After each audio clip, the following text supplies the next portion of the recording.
फरवरी 2022 सर्दियों का एक दिन है और एक सीए फाउंडेशन का स्टूडेंट हॉस्टल की छत के ऊपर अपनी जैन नमाज बिछा करके पढ़ रहा है, अपने एग्जाम की तैयारी कर रहा है।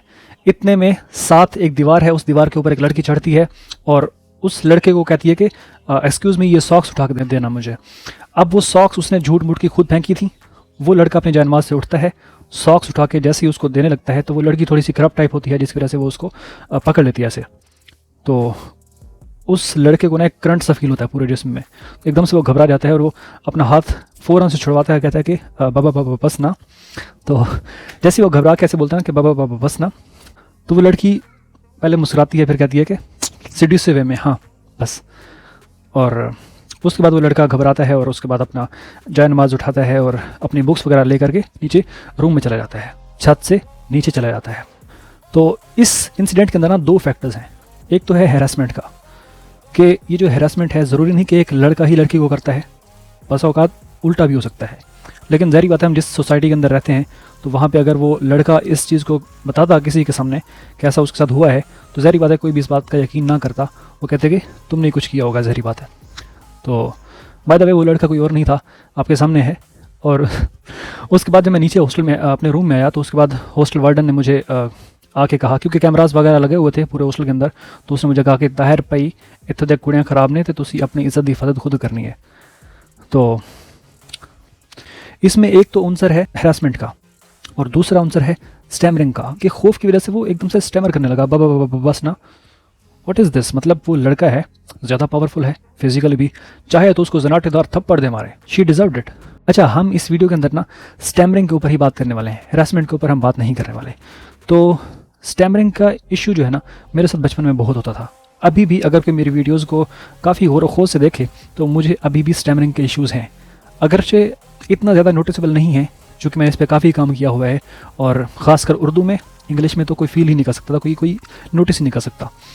लेकिन जो मेरी मदर टंग है सराकी, उसमें बहुत फील होता है। और अभी भी अगर मुझे कभी बाहर अपनी मदर टंग में बात करनी पड़ जाए तो बहुत मुश्किल होती है, मेरी ज़ुबान लड़खड़ा सी जाती है। मैं एक आपको मिसाल देता हूँ। एक शॉपकीपर के पास अगर मैं जाता हूँ वहाँ पे कोल्ड ड्रिंक लेने के लिए, ठीक है, तो 1.5 लीटर बोतल, ये लफ्ज़ बोलते हुए ना, ये जुमला बोलते हुए मुझे बहुत बहुत मुश्किल पेश आती है, मेरी ज़ुबान काफ़ी लड़खड़ाती है। एक तो उर्दू में भी काफ़ी डिफ़िकल्ट है मेरे लिए, और सराइकी में इससे ज़्यादा डिफ़िकल्ट है। 1.5 लीटर बोतल तो वो टफ़ होता है। अब मैं काफ़ी ज़्यादा ना सोच के जाता हूँ कि ये जुमला जो है मैंने ठीक से अदा करना है कि मुझे 1.5 लीटर बोतल चाहिए, लेकिन जैसे ही गया तो फ़ौरन से 1.5 लीटर बोतल तो ऐसे ना ज़ुबान एकदम से स्टिफ हो जाती है, मैं ठीक से बोल नहीं पाता। तो मैं कहता हूँ यस, उफ, ये ठीक से बोलना चाहिए था मुझे। तो मेरे दोस्तों, अब मैं काफ़ी दफ़ा ना इस पूरे सेंटेंस को ओवरकम करने के लिए मैं कहता हूँ कि मुझे कोल्ड ड्रिंक चाहिए, तो वो सामने से पूछता है कि कौन सी, लीटर, 1.5 लीटर या 2 लीटर, तो मैं कहता हूँ बीच वाली, यानी कि 1.5 लीटर। क्योंकि आज भी मैं उस रवानगी के साथ इस जुमले को ठीक से अदा नहीं कर पाता, अगरचे मैंने और बहुत बहुत ओवरकम कर लिया है। मुझे बचपन में स्टैमरिंग का इशू था और मैं लफ्ज़, ये जो लेटर रे है, आर है, रे है, ये ठीक से अदा नहीं कर पाता था। इनको अदा करने के लिए ना हमें अपनी ज़ुबान को दांतों के साथ वाइब्रेट करना पड़ता है, रे, इस तरह से, रे में इतना नहीं, लेकिन रे में, आर में ज़ुबान को वाइब्रेट करना पड़ता है। लेकिन मैं अपनी ज़ुबान जो है जब वाइब्रेट करने लगता था तो वो दांतों के साथ ही स्टिफ हो जाती थी, ऐसे मेरा नाम ताहिर है, ऐसे बोलता था मैं। तो इसके ऊपर मैंने इतना ज़्यादा प्रैक्टिस की कि मैंने इसको ना सिर्फ इसको बेहतर किया बल्कि अपनी आवाज़ भी बेहतर की। ये अगर आपके अंदर स्पीच प्रॉब्लम है तो ये वीडियो आपके लिए बहुत हेल्पफुल हो सकती है। अच्छा, हम में से बहुत से लोग जो होते हैं बचपन में उनको स्टैमरिंग के इशूज़ होते हैं, जवानी के साथ साथ ठीक हो जाते हैं, जैसे मुझे भी ठीक हो गया। लेकिन मेरा ये स्टैमरिंग का इशू काफ़ी ज़्यादा था और अभी भी जैसे मैंने कहा मुझे थोड़ा थोड़ा होता है। लेकिन कुछ लोगों के स्टैमरिंग के इशूज़ ऐसे होते हैं कि बचपन में उनको थोड़े होते हैं, लेकिन जैसे जवान होते हैं तो वो स्टैमरिंग के इशूज़ काफ़ी ज़्यादा हो जाते हैं। असल में हमारे ब्रेन के अंदर जो स्पीच सेंटर होता है ना, जो हिस्सा यानी ब्रेन का वो हिस्सा जो स्पीच को कंट्रोल करता है, यानी हमारे लोअर जो माउथ के लोअर सेंसरी मसल्स है ना, इनको कंट्रोल करता है, ज़ुबान की कोऑर्डिनेशन को कंट्रोल करता है, तो वो शायद उसमें डिफेक्ट होता है, ठीक है, ह्यूमन मैन्युफैक्चरिंग शायद फॉल्ट होता है, जिसकी वजह से हमें स्पीच में प्रॉब्लम आ सकती है। एक तो बेस्ट तरीका है कि आप स्पीच थेरापिस्ट को ज्वाइन कर सकते हो। दूसरा तरीका जो मैंने खुद ट्राई किए, जिसकी वजह से मैंने बहुत ओवरकम किया, अपनी आवाज़ भी ठीक की और तलफ़ुज़ भी ठीक किया, यानी अल्फाज की अदायगी को भी बेहतर किया।